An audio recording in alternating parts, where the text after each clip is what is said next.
mental es un derecho sagrado, nadie debe estar excluido, ese es nuestro legado.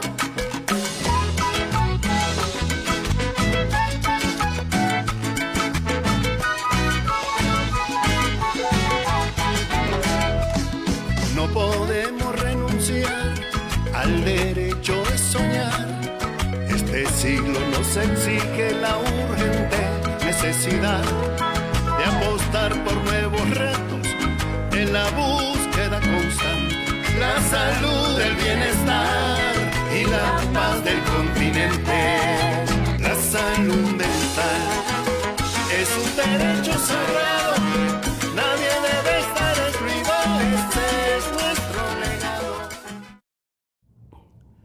Muy buenas tardes, estimables colegas. Estamos hoy acá transmitiendo en vivo desde el Colegio de Profesionales en Psicología de Costa Rica. Soy Ángelo Argüello Castro, presidente del colegio.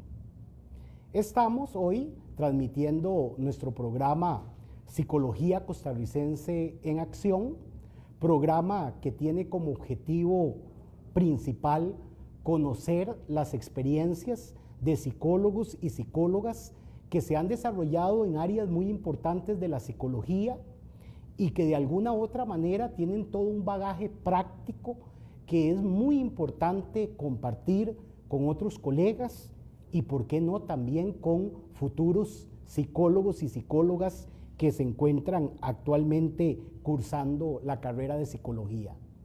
Les recuerdo que estos programas quedan grabados tanto en el Facebook del colegio como en YouTube, por lo cual podemos acceder a ellos en otros momentos y usarlos en ambientes, por ejemplo, educativos, como podría ser la docencia.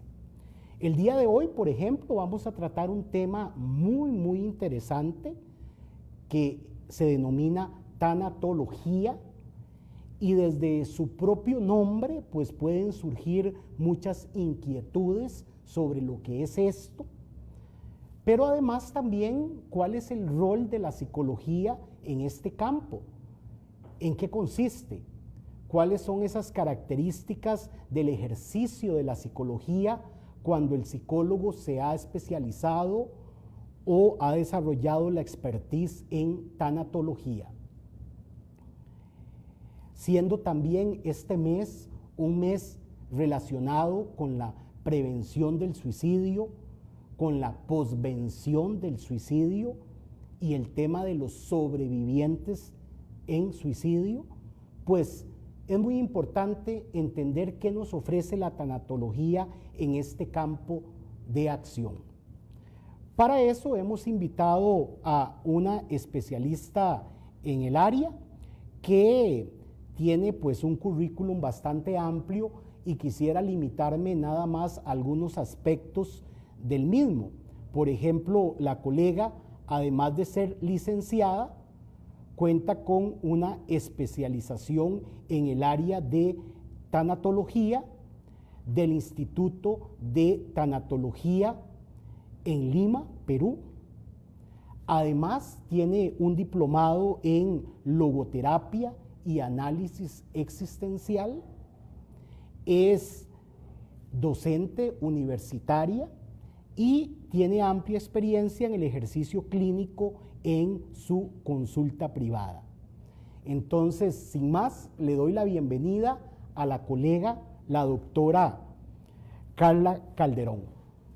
Muchísimas gracias, don Ángelo. Un honor el estar acá con ustedes el día de hoy y compartir con ustedes un poco de qué es lo que trata la tanatología y qué hacemos desde nuestro campo de psicología.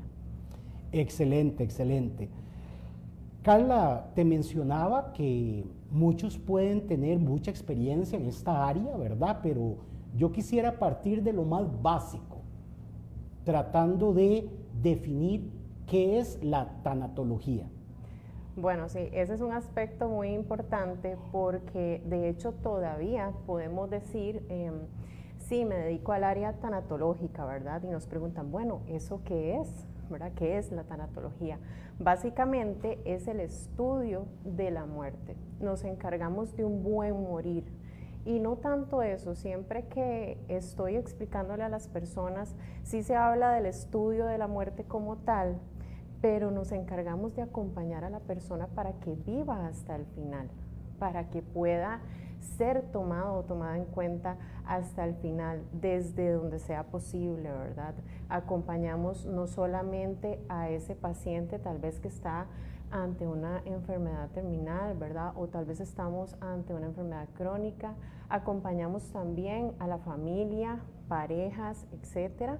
Y no solamente eso, porque sabemos que todo el proceso de duelo no solamente abarca la pérdida de una persona, de un ser querido, de un ser amado, sino también muchos otros tipos de pérdidas significativas, ¿verdad?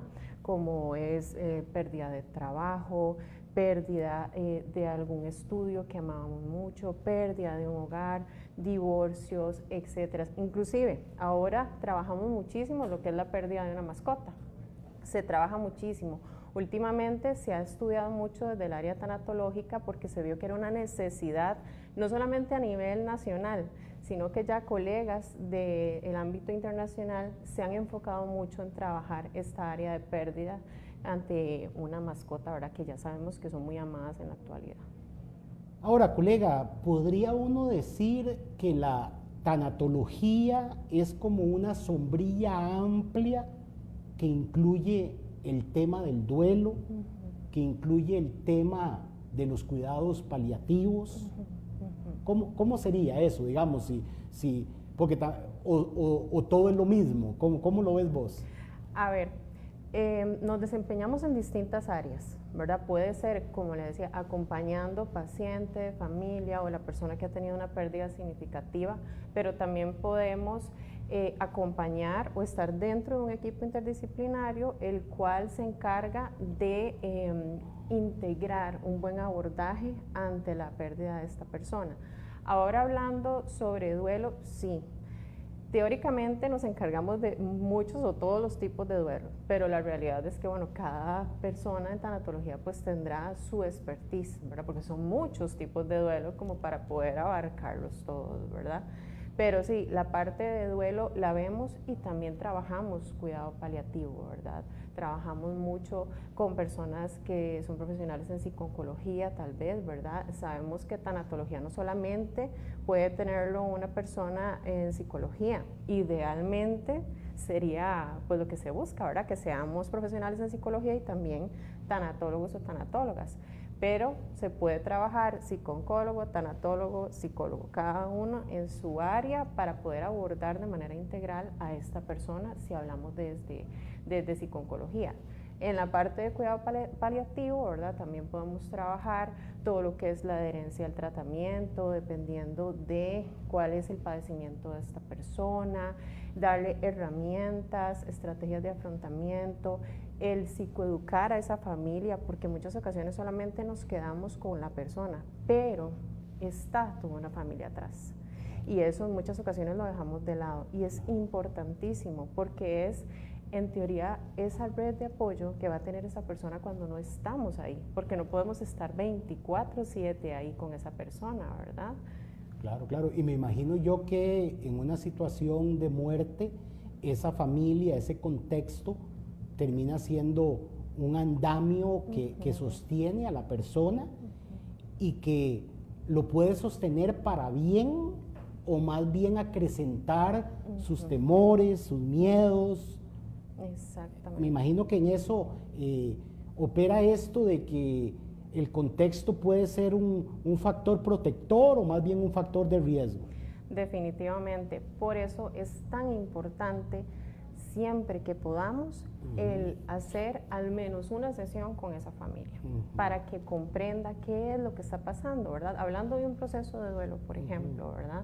A veces dicen, es que no entendemos, es que la persona está siempre irritable, es que la persona, hay un mito muy grande cuando tenemos una pérdida, es que no ha llorado, no ha llorado, ¿verdad? O no ha tenido los signos que tienen que ver con el proceso, ya el luto, que son las acciones que de hecho tendemos mucho a confundir y decir que duelo y luto es lo mismo, ¿verdad? Y duelo no, es el proceso psicológico que nosotros vamos llevando el que vamos transitando luego de la pérdida, y lo que es el luto son estas acciones que vemos, ¿verdad? El vestirnos de negro, el hacer rituales, etcétera, independientemente de la religión o espiritualidad que tenga esta persona, ¿verdad? Pero ¿qué es lo que hacemos? Educar a esa familia, el que vayan entendiendo que esto es parte normal del proceso y que las personas no vamos a vivir el mismo duelo, ¿verdad? No vamos a tener las mismas acciones ni expresiones, a pesar de que vivamos en la misma casa, ¿verdad? Claro, por supuesto, es un tema complejo. Yo recordaba antes de venir a este programa, tratando de pensar un poco en qué conozco yo de tanatología, y recordaba que en los años 90, cuando yo estudié psicología, por ejemplo, llevábamos 3 cursos de desarrollo humano, y los famosos libros de desarrollo humano, pues tenían esa secuencia, ¿verdad?, de prenatal, perinatal, infancia, adolescencia, adulto joven, adulto intermedio, y es un libro así grande, ¿verdad? Adulto mayor, y al final como una página que decía muerte, ¿verdad? Entonces yo decía, bueno, ¿qué sé yo de tanatología? Bueno, probablemente lo que leí en esa página al final del libro que decía muerte, pero siempre me quedaba la sensación de ¿por qué la psicología tiene 50 páginas en el libro para tratar adolescencia, para tratar adultez, y muerte en una página, ¿verdad? Eso fue hace más de 20 años. No sé si ha cambiado al día de hoy, cuando los estudiantes llevan desarrollo humano, o sea, si ya llevan con más fuerza el tema de la muerte. Vos que sos docente universitaria, ¿sentís que eso ha cambiado o sigue siendo igual, una paginita al final que llama muerte? Sí, bueno, el tema de la muerte sigue siendo un tema tabú, un tema muy temido por muchas personas. De hecho, inclusive en muchas ocasiones hay personas que buscan el acompañamiento tanatológico para eso, ese temor a morir. No pueden ni tan siquiera imaginárselo, y se da muchísimo también después de la pérdida de una persona. Es un despertar de que somos seres finitos, ¿verdad? Entonces, ¿qué pasa en el área de los chicos y chicas que están estudiando? Se trata de tocar un poco más desarrollado el tema, pero sigue habiendo una barrera ahí hay alumnos que me pueden decir, no, profesora, yo no puedo hablar de eso, ¿verdad? También he sido docente de cursos de tanatología, y también ha sido como un rechazo a hablar de la muerte, ¿verdad? De no quiero hablar de eso, es un tema que no me interesa, no lo voy a abordar, ¿verdad? Entonces sí sigue siendo un tema tabú, sí hay mucho temor todavía.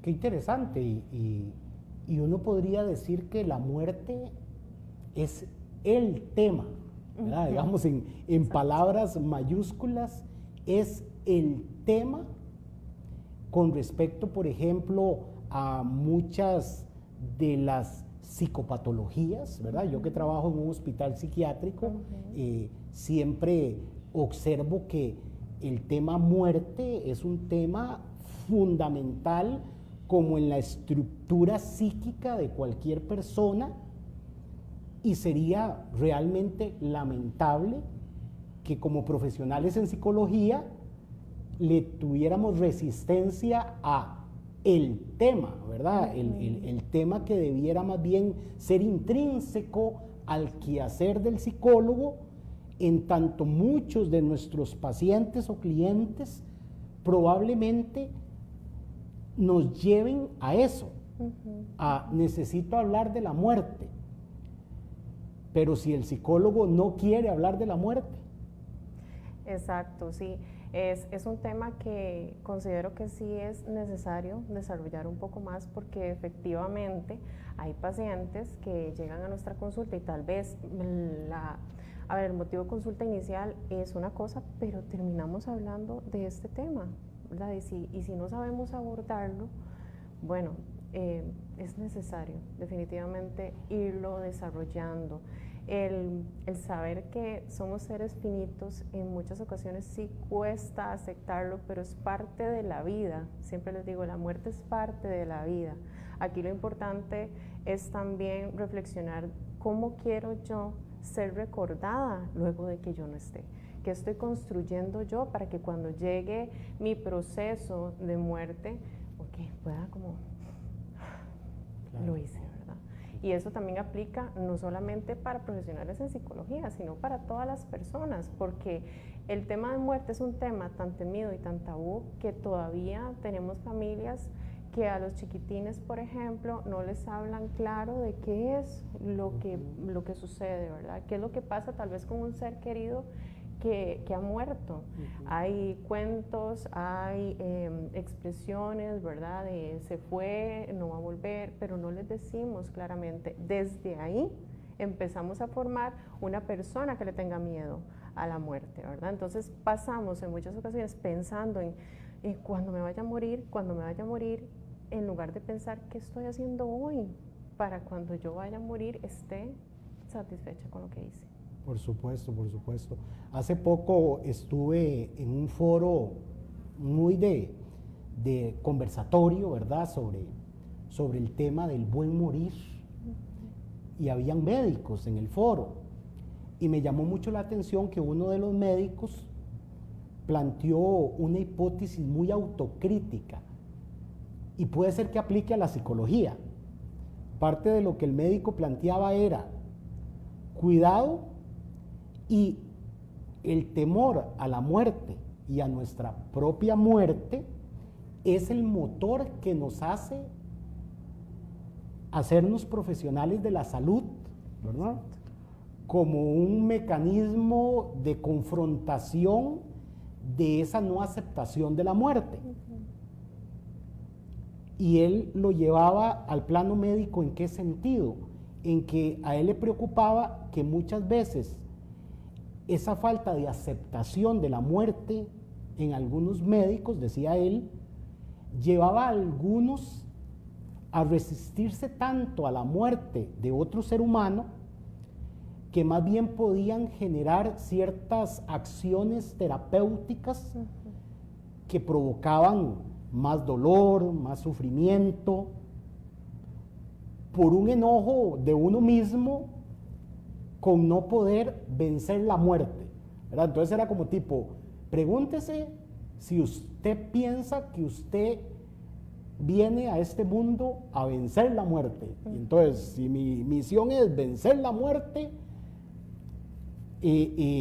voy a hacer cosas que no necesariamente van a ir en beneficio del paciente. Algo así explicaba él. No sé qué te parece. Sí, y completamente de acuerdo. De hecho que cuando hay situaciones en las cuales sí está el médico, está el profesional de salud, ante un proceso ya, por ejemplo, terminal de un paciente, es importantísimo el haber, ojalá, trabajado esas voluntades anticipadas de ese paciente.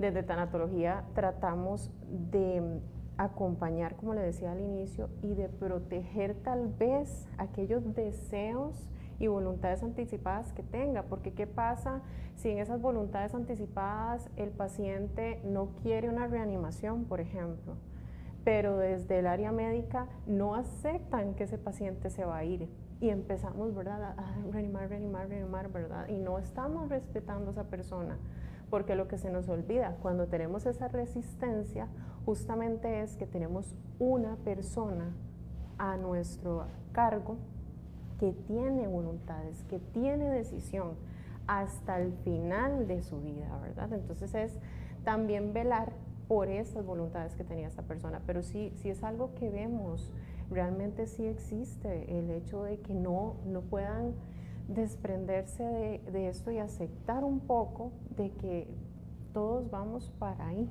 realmente, ¿verdad? Entonces, ok, respetemos lo que quiera esta persona, que es algo que trabajamos desde la consulta tanatológica también, ¿verdad? ¿Cuáles son tus deseos? Por supuesto, haciendo todo un abordaje, ¿verdad?, antes, para poder ya enfrentar a esa persona, ¿qué es lo que quieres? Siempre digo, no somos hadas madrinas, ¿verdad? Van a haber cosas que no se pueden cumplir, que vamos sobre la marcha, lo que se pueda ir haciendo con esa persona paciente, pero lo que se pueda, pues vamos ahí, haciendo el check. Claro, claro, claro.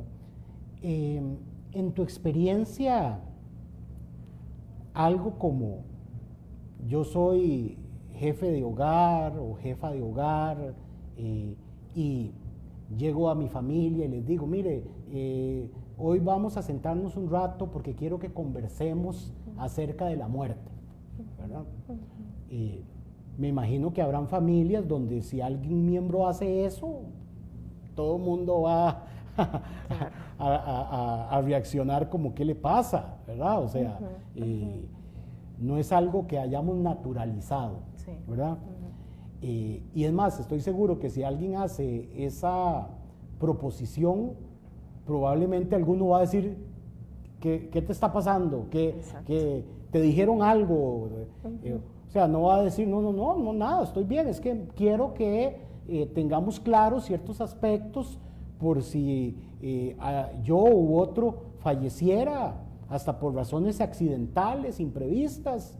O sea, ¿cómo enseñarle a la sociedad que esas conversaciones en familia deberían de ser naturales y hasta más bien imprescindibles? Sí, y exactamente. Si nos sentamos y decimos, bueno, vamos a hablar un poco sobre el tema de la muerte porque yo quiero decirles, por ejemplo, cómo va a ser o quiero que sea mi proceso en el funeral, por ejemplo. Que es algo importantísimo, es parte de un testamento vital, por así decirlo, ¿verdad? ¿Qué hacemos con ese testamento vital? Le vamos a inclusive disminuir un poco el dolor al resto de esas personas que quedan ahí luego de que yo no esté, porque es muy doloroso acompañar a una familia que la persona fallece y no deja nada listo. Entonces, aparte de ese dolor, también es ver qué hacemos con todo, qué habrá querido, cómo hacemos, cómo honramos su memoria. Todo esto es parte también de todos los signos que se van acrecentando en lo que es el proceso de pérdida. Es importantísimo aprender o ir enseñando a normalizar lo que es este proceso de muerte y la palabra muerte, ¿verdad? Porque, a ver, si nosotros logramos hacer eso, cuando llegue ese miembro de la familia y diga, bueno, vean, es que yo escribí un testamento vital porque no sabemos qué puede pasar, es mejor que lo tengan, guárdelo porque puede ser de que lo necesiten en algún momento. Excelente. Si logramos normalizarlo, no van a haber esos pensamientos, mira qué te está pasando, mira, porque sí me ha pasado de que tal vez tengo un consultante, ¿verdad? Un paciente que viene y me dice, mira, es que yo estoy preocupada por tal persona porque llegó y me dijo de que tenían que hablar de la muerte. Es algo que yo de hecho abordo cuando estoy trabajando con un paciente. Mira, ¿qué te gustaría hacer? No pensemos en que tenés algo, sino ¿qué te gustaría hacer? ¿Qué te gustaría que pasara si estamos en tus honras fúnebres, por ejemplo? Y si tienen una tarea de estas y llegan a casa con esta tarea, en muchas ocasiones le preguntan a uno, ¿está bien? Claro. ¿Le está pasando algo? Y ahí nos vamos enlazando al tema de suicidio, ¿verdad? Estará pensando en atentar contra su vida, pero no, es algo que es necesario que normalicemos, porque sería muy práctico, muy útil y muy sano inclusive el poder decir, ok, quiero esto, esto y esto, y solamente guárdenlo si lo necesitan, no me pasa nada, es solamente algo que deberíamos de hacer todas las personas. Por supuesto, por supuesto. Y ahora que lo mencionas, en el tema del mes de la prevención del suicidio, uno de los grandes mitos es evitemos hablar de muerte, porque si hablamos de muerte, si alguien está pensando en matarse, eso lo va a motivar a hacerlo, ¿no? Y sabemos que más bien es completamente lo contrario, ¿verdad? Que más bien cuando en una familia el tema de la muerte es prohibido, porque genera mucha angustia por lo que sea, más bien ante un miembro que esté pasando por periodos de crisis, de ansiedad, de depresión, de desesperanza, y analizando si valdría como opción terminar con su vida, no va a tener ninguna seguridad o confianza de decirlo, ¿verdad? Porque siente que es un tema completamente prohibido en su hogar, por decir algo, ¿verdad? Entonces, por ahí sí es muy importante que a propósito de este mes tengamos claros que por el contrario, más bien vale hablar de estos temas. Existe el mito es que si hablamos de la muerte, voy a terminar traumando a todos mis hijos, ¿verdad? ¿Por qué? Porque es un tema tan feo, ¿verdad? O sea, y ellos no están para hablar de eso, están para jugar videojuegos, salir a pasear, ¿verdad? O sea, toda esa parte hermosa de la vida, que por dicha también existe, pero que no podemos hacer creer que la vida es solo eso, porque inmediatamente se estaría generando una intolerancia absoluta a cualquier cosa que tenga que ver con muerte, sufrimiento, duelo. Por ahí leía que esta sociedad más bien se ha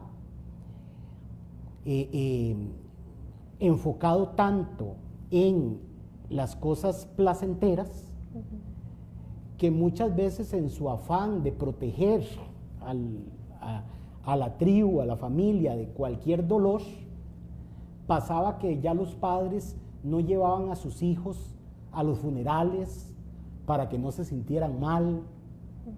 Y bueno, entonces está bien, no se sintió mal, pero da la impresión de que lo estás más bien vulnerabilizando hacia esa área tan importante.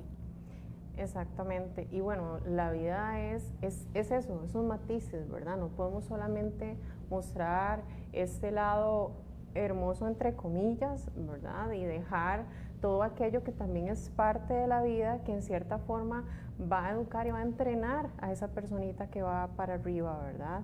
Esas acciones de el no, que no sufra, que no vea, etcétera. Y hablando del tema de muerte y suicidio también, si nosotros cerramos completamente ese portillo de poder hablar de la finitud de nuestra muerte y de la muerte de las demás personas, ¿cómo van a llegar a decirnos que no quieren existir? Que realmente es otra cosa, ¿verdad? Sabemos que una persona que quiere y decide atentar contra su vida no se quiere morir, quiere acabar con ese sufrimiento, quiere acabar con ese dolor, y no precisamente es acabar con su vida, pero en medio de la desesperación esa es la opción inmediata. Pero ¿cómo hago yo para decirle a alguien de mi familia si a mí nunca me han enseñado a hablar sobre la muerte y decir, ya no quiero estar aquí?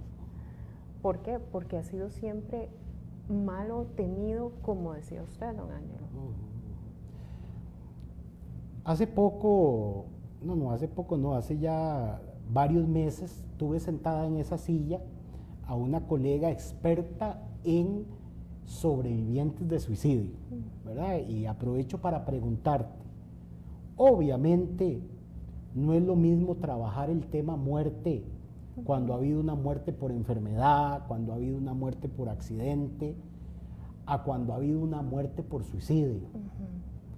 Pero tampoco podemos negar que existe, ¿verdad? O sea, el suicidio siempre ha existido y de alguna u otra manera, como psicólogos, muchas veces el duelo conlleva acompañar a los seres queridos de alguien que lamentablemente terminó con su vida. ¿Cuál ha sido tu experiencia en esa área? ¿Cómo lo ves? Cuando se trabaja con personas que han pasado por una situación de estas, ¿verdad? Normalmente lo que vamos a ver muchísimo, que de hecho es una protagonista de los procesos de duelo, es culpa. Mucha culpa. Mucha culpa, nos culpamos entre los miembros de esa familia, culpamos a todo el mundo. Eso es lo que nosotros tenemos que trabajar más con esa familia, con esa pareja, con esos compañeros, con quienes estén afectados ante la situación de que esta persona pues tomó la decisión de acabar con su vida. ¿Por qué? Porque si nosotros no trabajamos esa culpa, no les va a dejar avanzar. No les va a dejar avanzar. Y van a estar siempre con muchísimo miedo porque ahora no van a saber cuál persona está pasando por lo mismo y yo no lo vi. Porque eso es lo que nos dicen, ¿verdad? Es que yo no me di cuenta, yo no lo vi. Y empezamos a devolvernos a muchos hubieras que se dan muchísimo en el proceso de duelo. Yo hubiera hecho, lo hubiera dicho, hubiera ido, como no lo vi, etcétera. Nos empezamos a devolver y es una bola de nieve que no nos deja avanzar y nos estanca, porque la culpa y el miedo nos estancan. Eso es lo que trabajamos más desde este tema de suicidio con quien esté ya transitando el proceso de duelo. Esa culpa, esa es la que viene y protagoniza ese proceso de duelo. Claro, claro. Y ahí, por ejemplo, nosotros en el colegio en algún momento firmamos un convenio de cooperación con una organización que trabaja con los sobrevivientes de suicidio. Y aquí hemos hecho actividades con los familiares de estos sobrevivientes y mucho de ese trabajo de terapia de grupo, de autoayuda, de compartir entre personas que han pasado por cosas similares, resulta, pues creo yo, bastante confortable, sobre todo en esta lógica de no soy un bicho extraño, ¿verdad?, de otro planeta, sino que es algo que muchos seres humanos afrontan y que muchos pueden ser ejemplo de progreso a pesar de, ¿verdad?, de no quedarse patológicamente pegado en una situación de muerte, ¿verdad? Yo recuerdo una paciente que lamentablemente el hijo murió en un accidente y obviamente que la muerte de un hijo también creo que es un capítulo aparte también y mucho del proceso ha sido que queda muy pegada en eso como para entender que es posible seguir viviendo. Sí, y bueno, también lo que se trabaja mucho en estas ocasiones es esa comunicación. ¿Por qué? Porque se vuelve todo un mito familiar. Nadie quiere hablar. Es algo que mejor lo dejamos ahí guardadito y nadie hable y todo el mundo trata de seguir con su vida, ¿verdad? Tratamos de callarlo. Estos grupos, ¿verdad?, terapéuticos son buenísimos, son herramientas muy ricas que tenemos y que es importantísimo aprovecharlas. ¿Por qué? Porque ahí me doy cuenta que no solamente yo estoy pasando por esto, hay otras personas que también están transitando este proceso, que son parecidos, nunca es lo mismo. Siempre me gusta recalcar esto, puede ser una pérdida de un hijo, de un papá, etcétera, pero son pérdidas distintas. Pero me siento más acompañada. Y más si dentro de mi familia tenemos este bloqueo de comunicación, que también lo trabajamos desde esta área tanatológica, ¿verdad? Respecto al suicidio. Hablemos un poco de esto. ¿Cómo?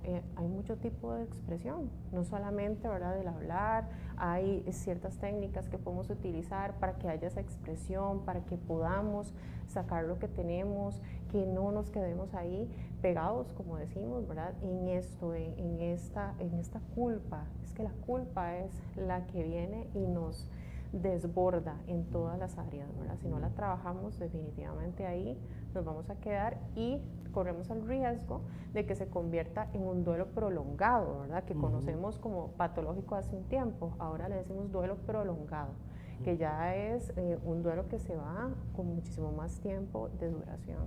Claro. Estaba recordando que revisando los currículum de las carreras de psicología, ahorita no recuerdo cuál, pero sí recuerdo que me llamó la atención que en una licenciatura venía el curso de tanatología, ¿verdad? Y me llamó la atención porque era diferente a todas las otras carreras en eso. En esa universidad dijeron, hay que poner en licenciatura un curso que se llame tanatología. No sé si vos sabes cuáles universidades, a mí se me fue. Pero bueno,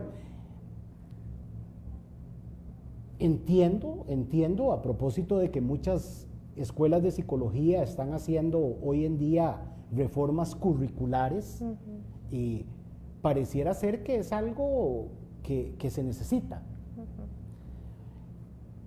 Según tu experiencia, si uno lleva un curso de tanatología, ¿cuáles son como esos grandes temas que vas a profundizar en ese curso para que los colegas también observen un poco por dónde iría?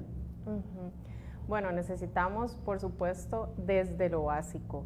¿Qué es la tanatología? Los objetivos de la tanatología, qué es lo que hacemos, cuál es el rol de un profesional en tanatología, porque a veces tenemos mucha confusión en eso, ¿verdad? ¿Qué es lo que hacemos desde nuestra área tanatológica?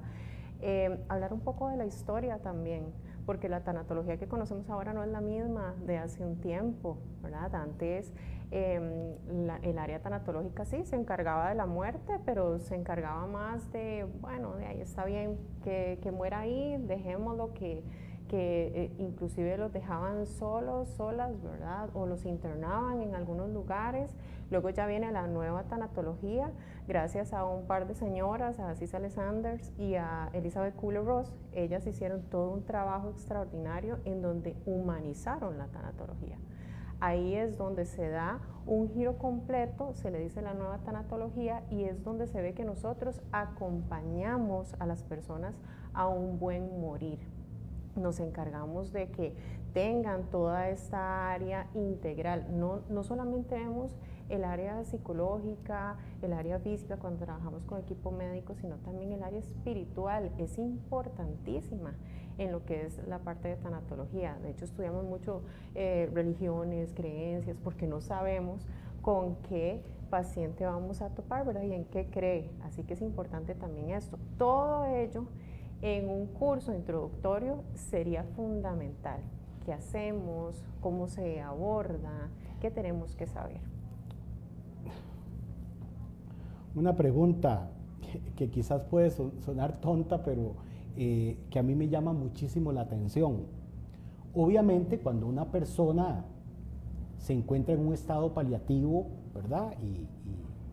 Y él mismo sabe que sus días son limitados,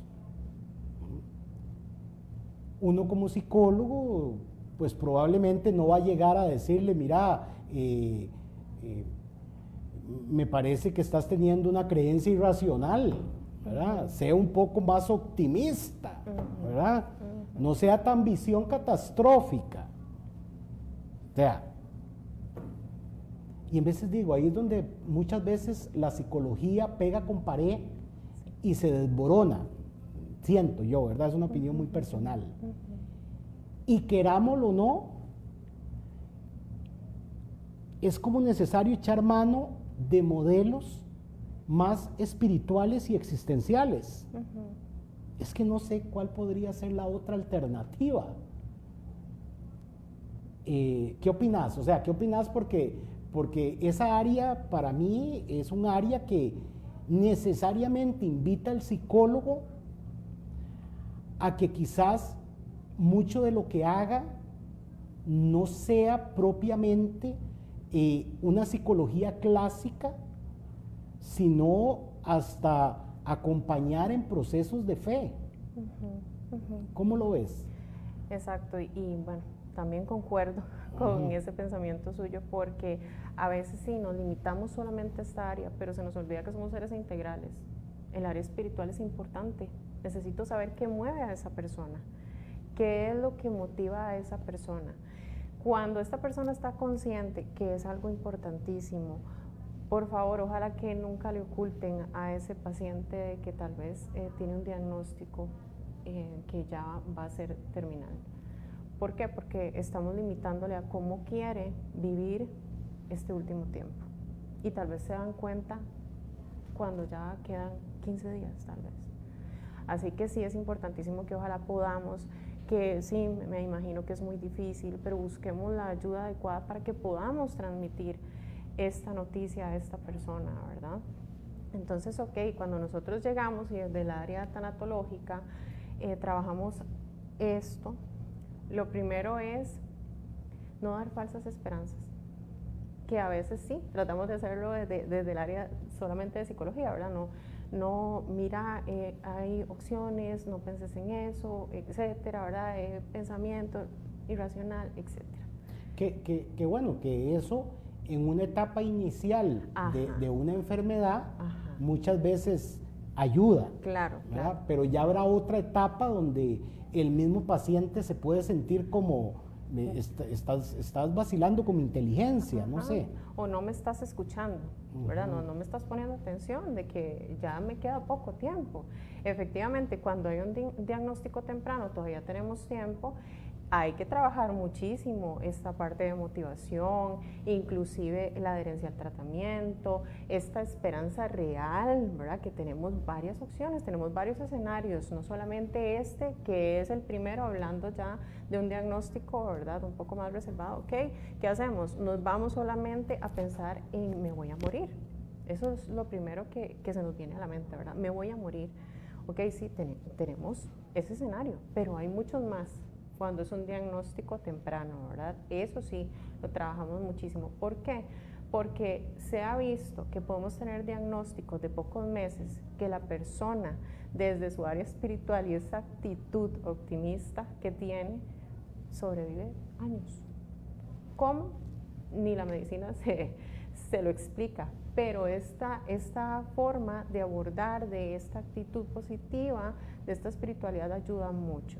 Cuando ya tenemos un diagnóstico un poco más reservado, que ya es un poco tiempo lo que queda, sí es trabajar desde otra área, desde qué es lo que querés hacer, qué es lo que quisieras transmitir. Necesitas comunicarte con alguien, necesitas hablar, necesitas ver a alguien. Todo esto ya lo vemos desde esta otra área, ¿verdad? Pero el área espiritual no podemos dejarla de lado, y mucho menos en estos acompañamientos, ¿verdad? Ahora, decir como psicólogos que no podemos dejar el área espiritual de lado, no significa que yo voy a asumir el rol del pastor, el rol del sacerdote, o sea, eso hay que tenerlo claro. Completamente, y esto que quede muy, muy claro, porque a veces confundimos espiritualidad con religión, y no es así. Espiritualidad es qué mueve a esa persona, qué le motiva. Pregúntenle cómo es su día a día. ¿Qué pasa desde que usted se levanta hasta que se acuesta? Y anótenlo. ¿Por qué lo vamos a anotar? Porque ahí podemos identificar qué es lo que está moviendo a esa persona. ¿Qué es? Y no precisamente puede ser desde el área religiosa. Porque sí, ahí hay, ¿verdad?, un límite que nosotros no sobrepasamos, ni tan siquiera desde la parte tanatológica. Claro. ¿Verdad? O sea, y al mismo tiempo respetamos esas otras formas de abordaje. Exactamente, por supuesto. Respetamos todas estas herramientas, todo lo que se hace de otras técnicas, pero sí el no dejar de lado el área espiritual, que repito, es qué cree esta persona, qué le motiva, qué le mueve, qué es lo que le hace levantarse todos los días.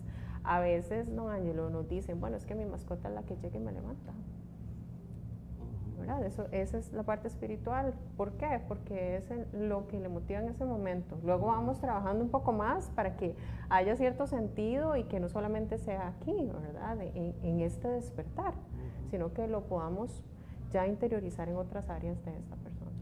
En un escenario donde ya hay una gravedad de este tipo, me imagino que mucho de lo que monitorea el tanatólogo es cómo se acerca a cada miembro de la familia a ese lugar especial donde muchas veces la persona pasa sus últimos días o sus últimas horas, y cómo mi presencia ahí no afecta más aún el proceso. Porque uno escucha que muchas veces algunos miembros de la familia más bien asumen actitudes que no son prudentes. Sí. Esto lo vamos trabajando sobre la marcha con la familia, de hecho, para cuando llegue ese momento. Hay que tener dos escenarios. Si la persona va a estar en casa, que sería lo ideal, que esté con los seres queridos, con estos seres amados, básicamente, ¿verdad? Cuando vaya a partir, si están sus voluntades anticipadas, también muy importante. Y otra sería en el hospital, ¿verdad? Pero en este caso, nosotros trabajamos con la familia y en muchas ocasiones siempre tenemos un comunicador o comunicadora, básicamente. Esta persona es la que lleva un poquito la pauta de lo que va pasando y me va comunicando. Es como mi mano derecha en esa familia, ¿verdad? Sí, que casi siempre aparece un líder. Ajá, ajá. Una exacto. lideresa que muchas veces es el famoso cuidador principal, Sí. y que luego hay que también ver que no puede asumir ese rol completamente solo. Sí, y esto, que dicha que lo mencionó don Ángelo, el cuidador o cuidadora principal es una persona que tenemos que abordar ojalá desde un inicio. ¿Por qué? Porque cuando después no esté esa persona, ese cuidador o cuidadora principal va a perder el sentido. Es la persona que más perdida va a estar, porque su 24/7 era a esta persona que ya no está. Entonces es donde nos dicen, es que ya no sé qué hacer. O sea, mi sentido o yo era todo lo que hacía con esta persona. Ir ayudándole a delegar un poco algunas tareas y demás en el día a día y tratar de que al menos una acción de su día a día antes de que pasara este episodio no lo deje, nos permite otra vez arrancar luego. Es un proceso largo, sí, porque hay que adaptarnos nuevamente, pero cuidador o cuidadora hay que siempre abordarlo con mucho cuidado. Sí, pienso que muchas veces este cuidador o cuidadora ni tan siquiera se permite imaginar qué va a hacer cuando ya esa persona no esté, porque opera mucho ese pensamiento mágico de que si pienso en eso, estoy como o dando a entender que deseo que muera o propiciando que muera pronto, o sea, solo por pensar en cuál es mi proyecto de vida después de terminar con esta tarea tan compleja. Tiene que entender que se puede permitir y que más bien es deseable que hasta cierto punto estructure algo que lo sostenga cuando ya ese ser querido no esté en este mundo. De hecho, si nosotros podemos hacer un acompañamiento paralelo de esta persona que está padeciendo la enfermedad y de cuidador o cuidadora principal, sería lo ideal. ¿Por qué? Porque, esta persona no va a estar en algún momento, pero necesitamos darle ese empuje a ese cuidador o cuidadora. Si pudiéramos trabajar esto que usted dice de proyecto de vida desde antes, que es muy difícil, porque el imaginarme, no puedo imaginarme yo una vida sin esta persona. Puede decirnos cómo se le ocurre que me va a decir a mí que me imagine sin esta persona, ¿verdad? Tenemos que ir muy sutilmente trabajándolo con esta persona, porque luego realmente están perdidos y perdidas cuando no está el ser amado. Sí, cuando no se han preparado Sí. para eso. En este mundo también de la tanatología, me imagino que has podido identificar algunas diferencias. No sé, vos me decís si lo que estoy diciendo no tiene razón de ser, entre la manera en que enfrenta el morir, por ejemplo, los hombres frente a las mujeres, los adultos frente a los niños. ¿Has notado algo o no ves diferencia? Hay casos específicos. En hombres y mujeres, pues no hay tanta diferencia, ya siendo adultos realmente, ¿verdad? Podemos encontrar pues personas muy espirituales y demás, pero donde sí hay diferencias en los chiquitines, muchísima diferencia. Los chiquitines más bien le dan fuerza a papá, mamá, encargado, encargada, cuidador, quien esté ahí, hablan libremente de la muerte. Dicen que ellos saben que se van a ir al cielo y que van a estar bien. Es muy característico de los chiquitines.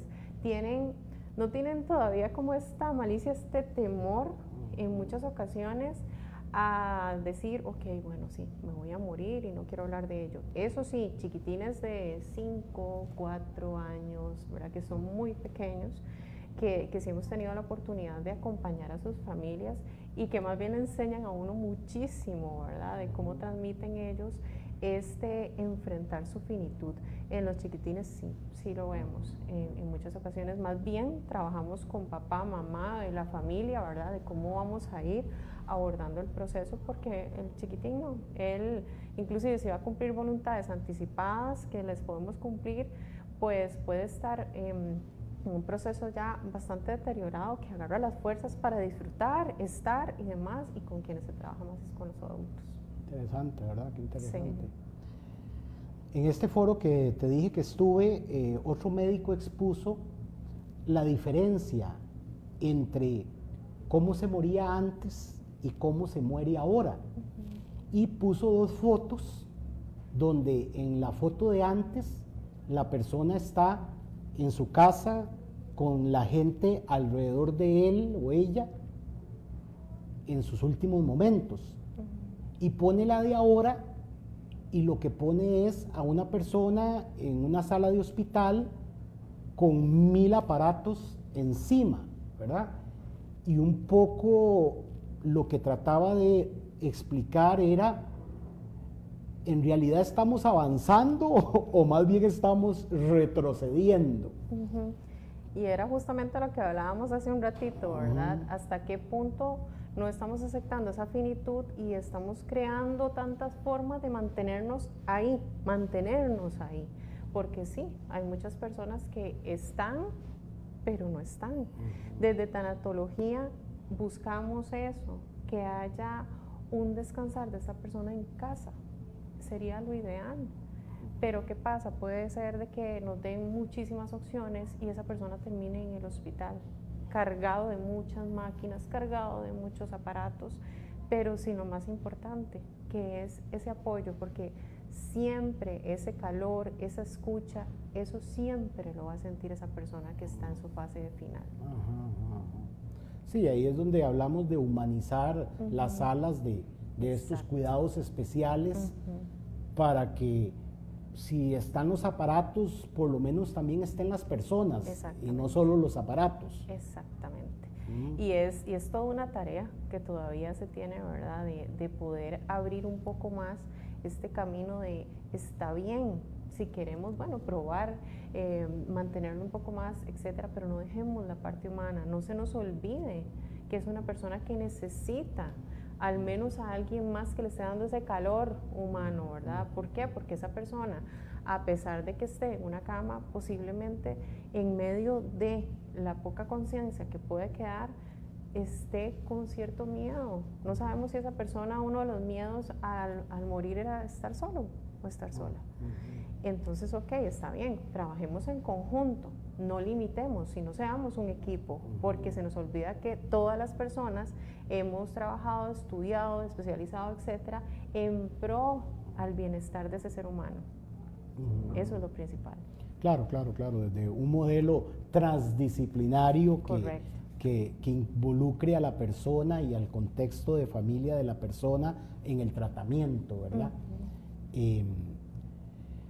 En el sentido propiamente de esta área, para ir concluyendo, porque como siempre el tiempo nos gana, desde su experiencia, ¿podríamos puntualizar algunos errores que como psicólogos no deberíamos cometer en esta área, ¿verdad? 1, 2 y 3, o sea, ¿qué quisieras vos compartir con el gremio?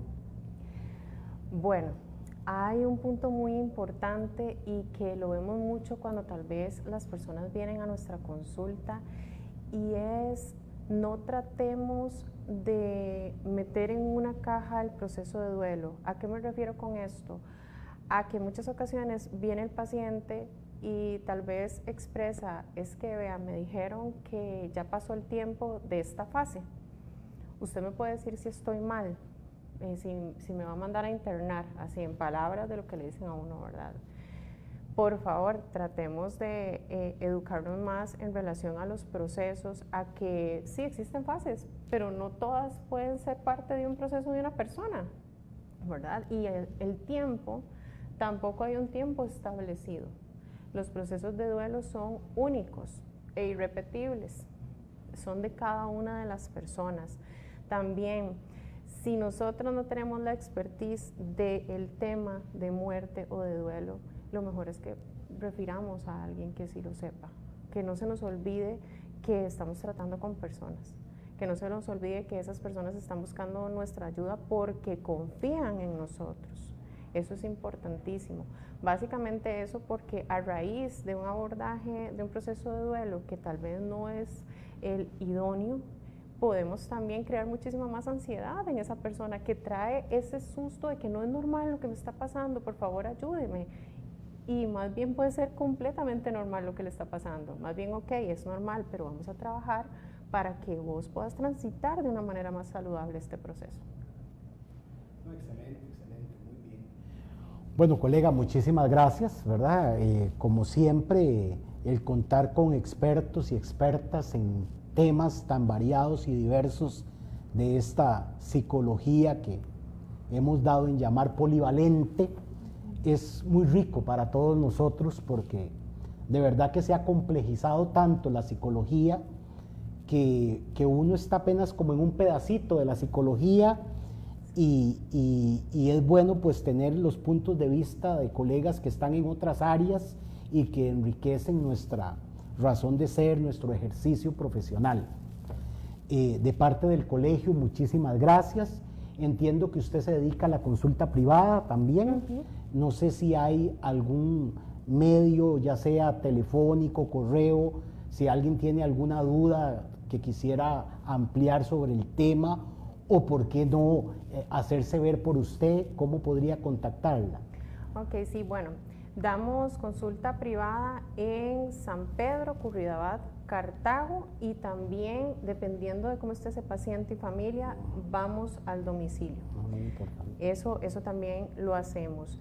Pueden contactarnos al 8840-3626 o al correo KCR de Carla Calderón Rodríguez, .tanatología@gmail.com. Perfecto. Entonces, muchísimas gracias. No, muchísimas gracias a usted. Y, colegas, espero que esta entrevista, como tantas otras que hemos tenido ya en este colegio, sean de provecho para todos y todas.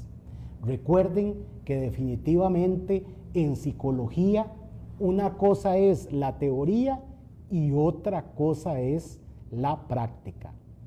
Buenas tardes. La salud mental.